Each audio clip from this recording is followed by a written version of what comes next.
This is the Concord Municipal Affordable Housing Trust. It's Thursday, March 24, 2022 at 1:31 p.m. And our first order of business is a call to order with a roll call. So Linda Escobedo. Here. Linda? Here. Linda here. Mike Lawson?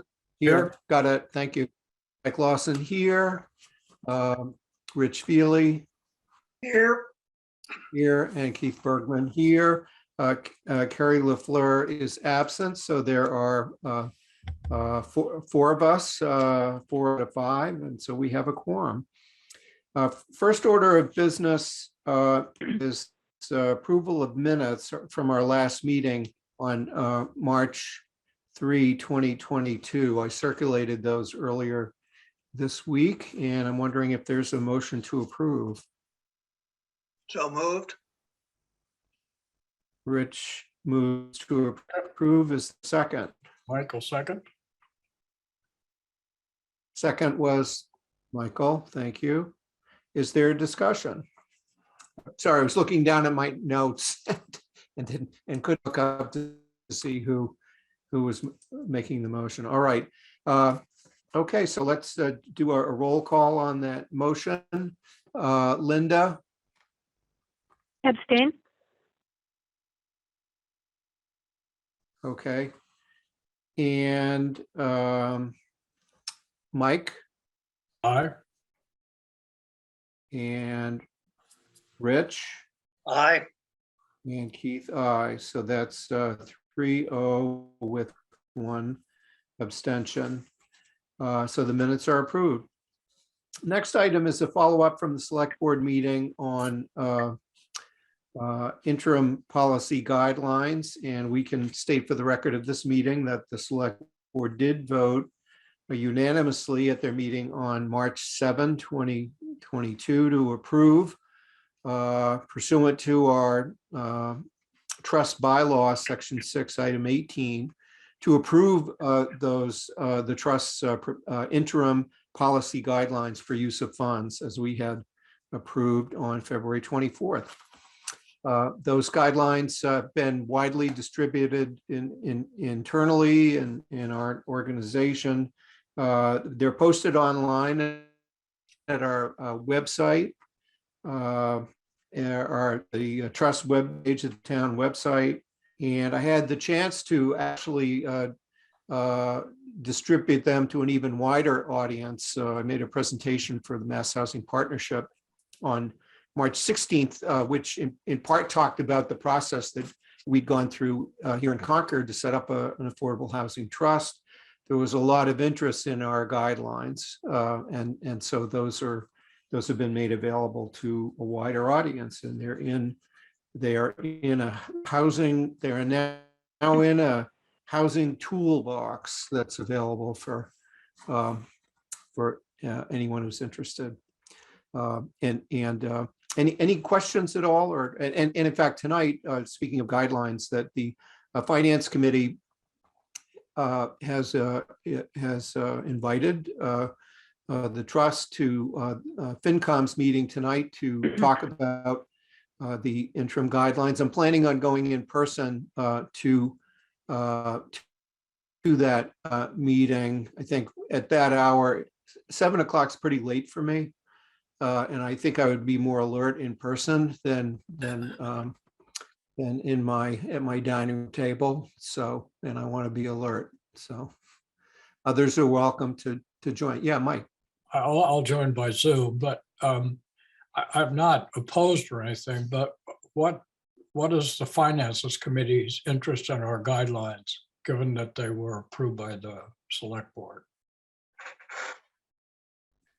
Well, I'd say in general that, well, I can only surmise, but I would think that since the guidelines speak to how our trust is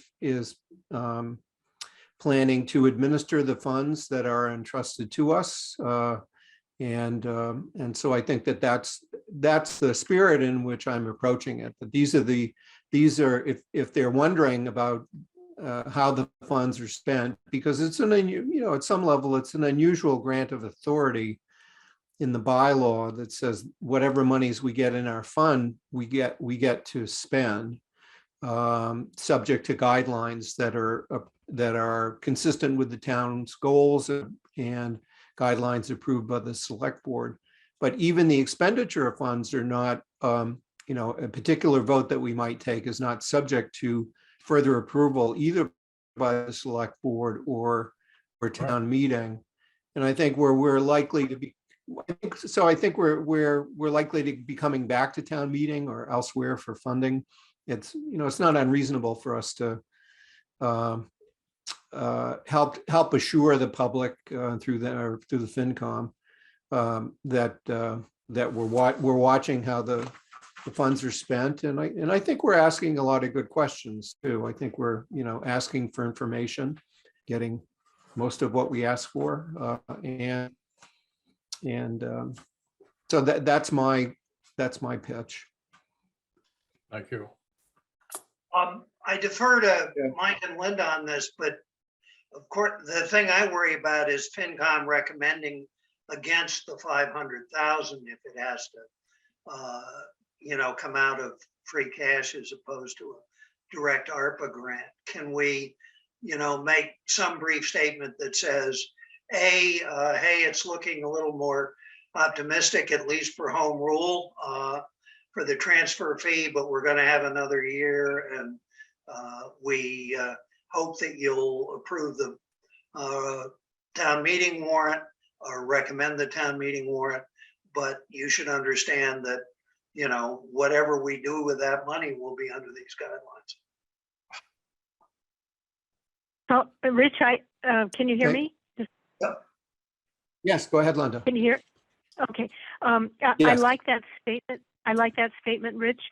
And apropos Mike's former question, I did hear at a recent meeting that of FinCom that they have not yet taken a position on the appropriation warrant, and they were waiting to hear if ARPA funds had been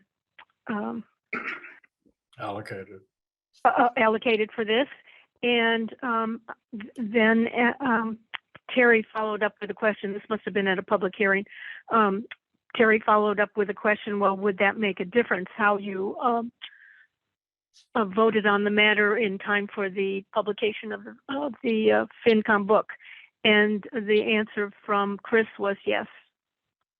So so I think Rich's concern in terms of how we present this is appropriate, because we don't know if we're going to get ARPA funds at this point.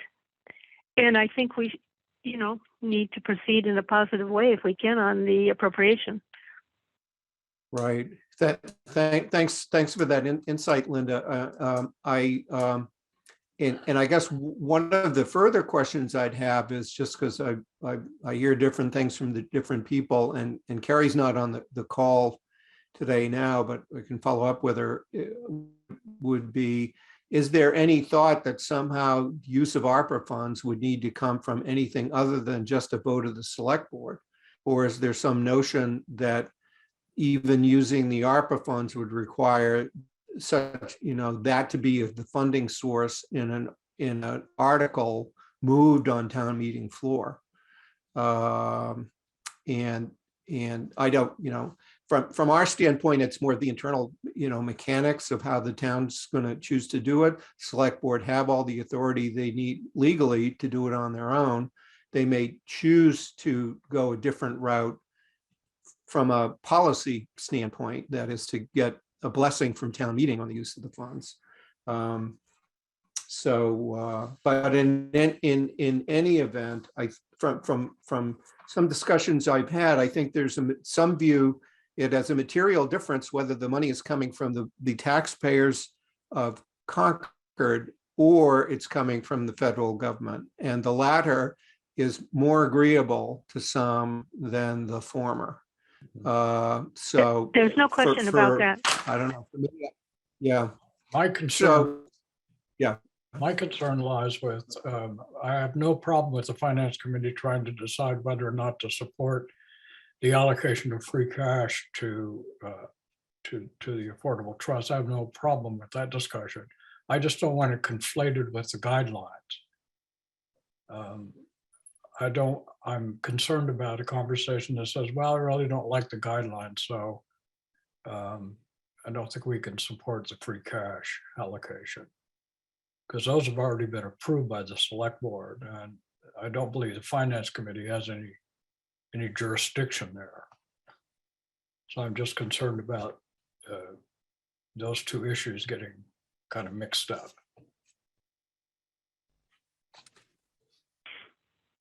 I think you're right on Well, that, Mike. I hear the concerns. Yeah. Yeah, I will do my best to keep, I have in 37 years, I have mixed results from dealing with finance committees. And in fact, even this trust, I think has, and I think even this trust has had, or the cause of affordable housing has had mixed results from the finance committee, but I think is batting 1,000 with the voters in supporting it. So so I'm happy to make a to try to keep the topic on the guidelines and expressing our hope that the fund, we'll be very happy to have the funding from ARPA, which I think probably would please most.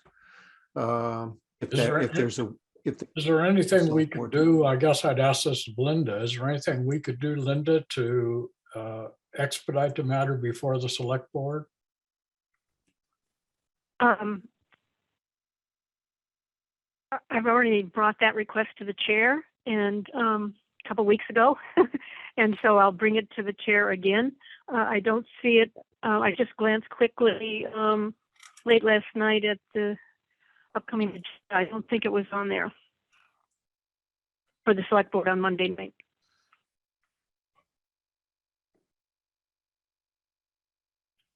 Do you think it would be? Are you there? Yeah, I'm here. Yeah. Yes. Do you think it would be helpful at all if tonight when Keith is at the finance committee that he could somehow request that the select board take this up? Specifically, I think I think he could go further than that. It's our understanding that the select board is going to address this before town meeting. Yeah. I think you can make an affirmative statement. Yeah. Yeah, I'll be happy to do that and say that we are anticipating that the select board will, that we will all know before town meeting whether the funding source is ARPA, is going to be ARPA or not.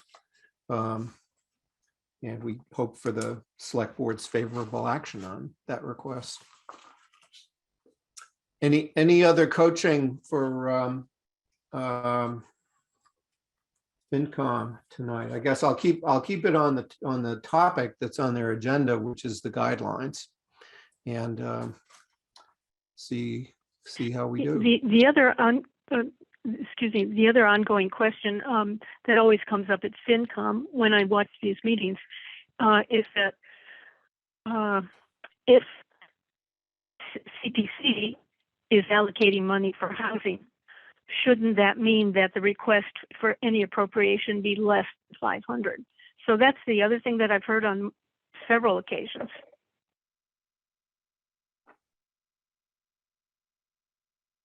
But am I not correct? Yeah, that CPC funding would be for a particular project, not to fund trust. Correct. The allocation of free cash is not associated with any project, but is simply what would be the third annual allocation to the trust. So there's a real difference between CPC allocations for particular projects and free cash allocation to a trust. I think that's a great distinction. Yeah.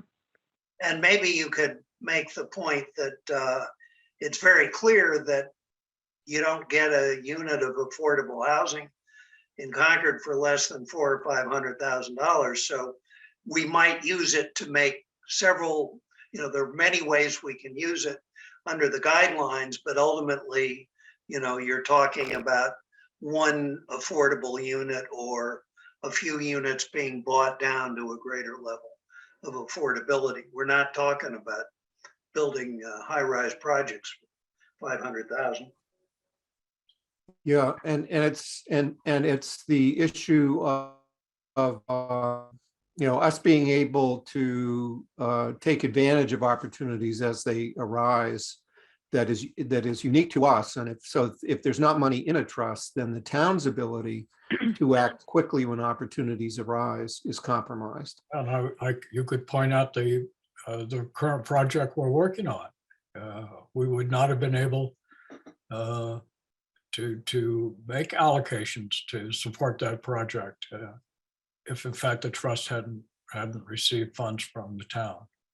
Right, we used our money right now without a town meeting vote to go towards the deposit.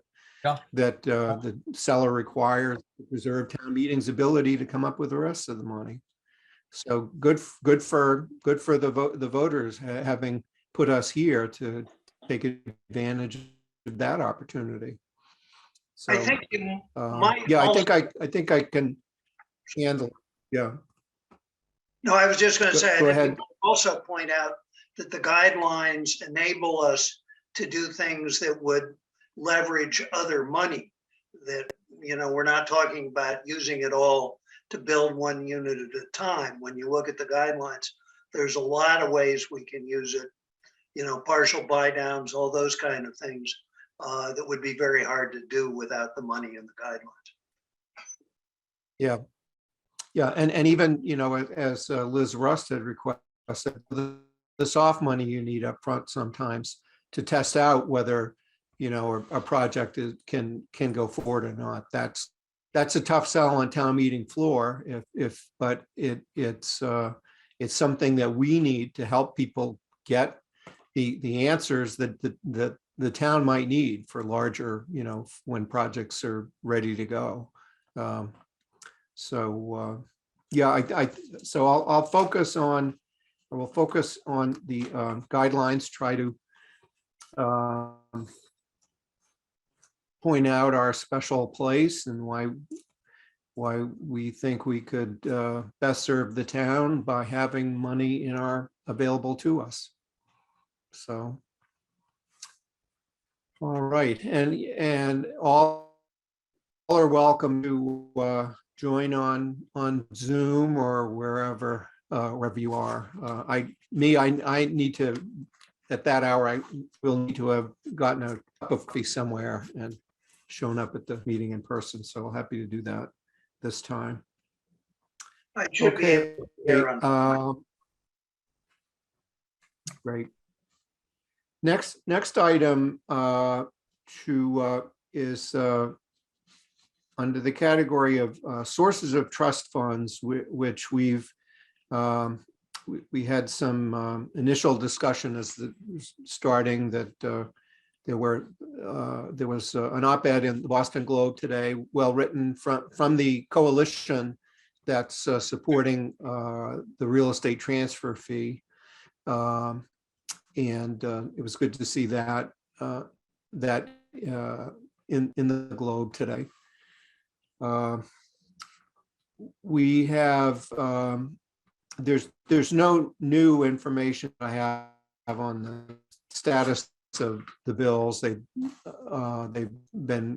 waiting third readings in the Senate, both of the home rule petitions. Under this item, we have previously taken positions on town meeting articles, and for the 3 financial articles, we voted in favor. For the 2 zoning articles, 30 and 35, we had said comments. This might be asking now because it might be the last opportunity before a publication deadline to actually take a position on either Article 33, the the Thorough Depot Business District, or Article 35, the voter petition.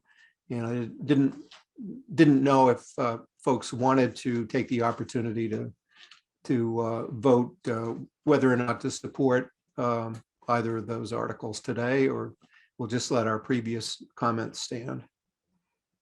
Any thoughts?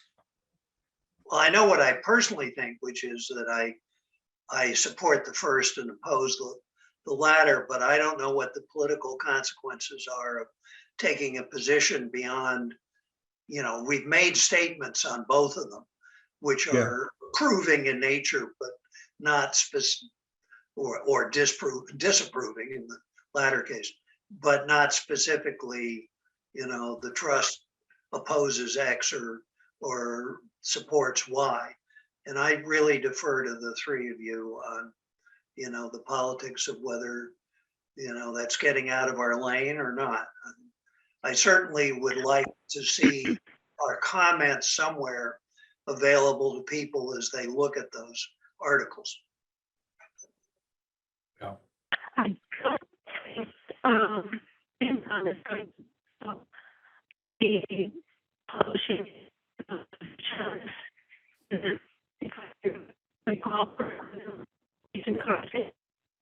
Is Linda breaking up on anybody else? I can't hear. Yeah, I'm I having can't trouble hear you. hearing Linda. Maybe she lost service. Hello. I'll comment while she's coming back. That I think other than direct financing of affordable housing opportunities, the trust ought not to be taking positions on articles. Okay.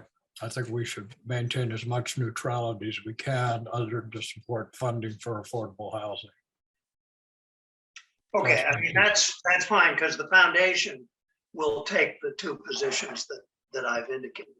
And I'll probably say something at town meeting on both of them. I think I attended the hearing on the planning board articles, and I think there was a realization that citizen petition could make it even harder to do a PRD or get affordable units in the PRD.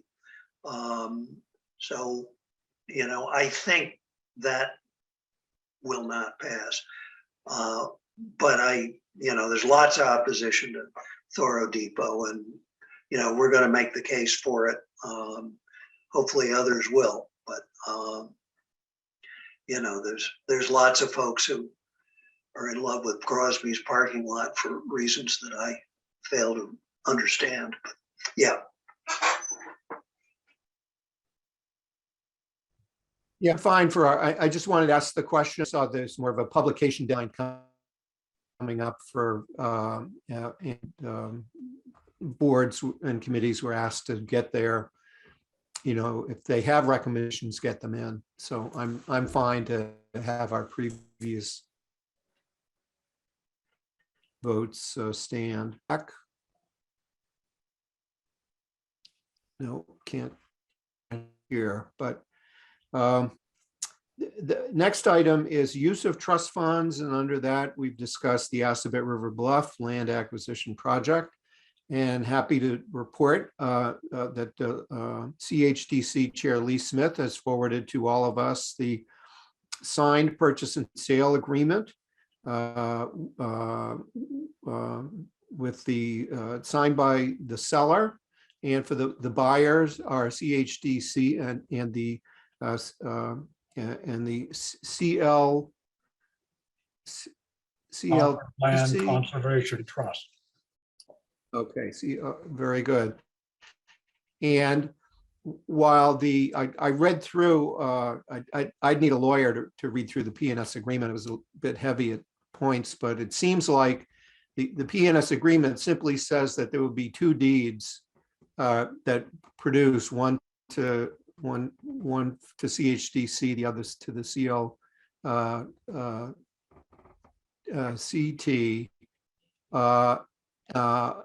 as they agree. So therefore, you would that document, as far as I can see, doesn't define the 1 acre, 6 acres. That's defined in the MOU that Right. between all of the parties, and because from the seller standpoint, all the seller, what the seller is most interested in is getting the purchase price and knowing who the check's coming from. And the rest of it is what we've been able to work out through the CHDD and the open space folks. And as was noted earlier, there was a $50,000 check from CHDC, which was funded by us, that went towards the deposit, the refundable deposit. So that was great. That was great to see. Can you hear me now? Yes, Linda. Yes, So, Linda, there you are. I haven't had a chance to read it yet, but your reference to the check coming from CHCD, are you saying that the trust was referenced or not? No, what I'm saying is that the check, the trust's check was made out to the HDC. They put it in their account and then wrote their own check.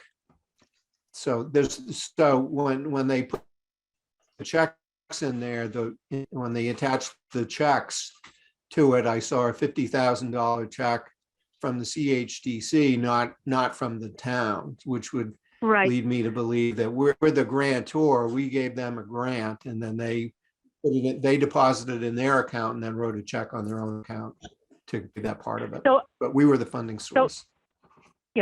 So I'd like to speak to that, if I may, in a general way, in addition, because this example reminds me of it. CHCD routinely does this, no matter what the source of their money is. Liz Russ, on the CHCD behalf, or Lee, both, will then say CHCD has funded this, and there's no reference to the other funding sources. And so I think the CPC requires the receiving projects to always acknowledge where the source of funds came from. And we may find that we need to do that as well. I'm happy to put that on our list of things to do. I mean, a larger issue is, in some cases, whether the trust, is, do we have? We don't have the form of a grant agreement between ourselves and the CHDC. It's a vote, and we may.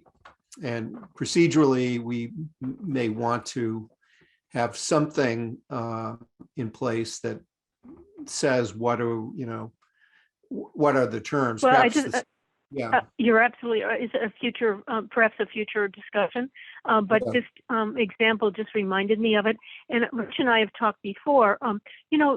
There is enough credit to go around for everybody, and we should, because often the Housing Foundation is also a partner in whatever, making whatever happens. And so I think it's worthy of a future discussion. I agree, and let's plan to do that. Thank you. Other comments about this topic? All right, I know that we're approaching 2 o'clock when we're going to lose Rich, but we've come to public comment. So I see Carlin Reed on the call, and hello, and you are the public today. Ta-da. So Hi. I'd be glad to have any comments. Carlin Reed, 83 Woods End. Just a question. Do you know if the consent calendar has been set yet? Because that might be a factor on whether you choose to take positions on articles. No, Mike? It hasn't been set yet? Linda would know for positive, but I haven't. I'm not aware that it's been set yet. Okay, thanks. Great, thank you. All right, and now we're at future meetings. As I say, I'll be making an appearance, Finance Committee tonight at 7. Do we want to plan our next meeting for some time in advance that is good for our schedules, maybe 2 weeks from now? Or at the same hour?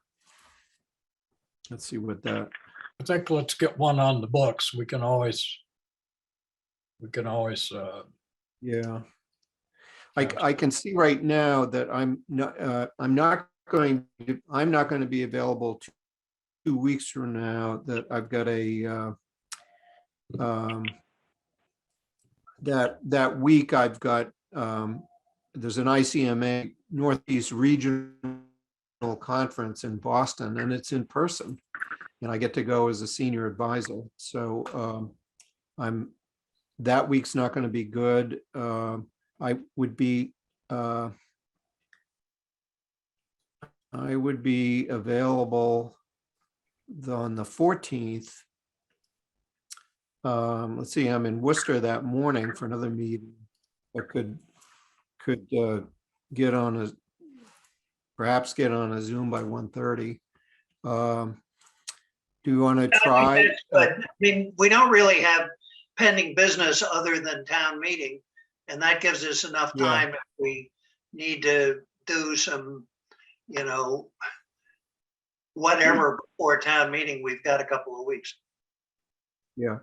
So if it's all right, why don't we say Thursday, April 14th at 1:30? And if it seems like we have one on the books, and if we need to have one sooner than that, then we'll see what works for schedules. Is that okay? okay. Sounds good. Right. Sounds good. Great, thank you.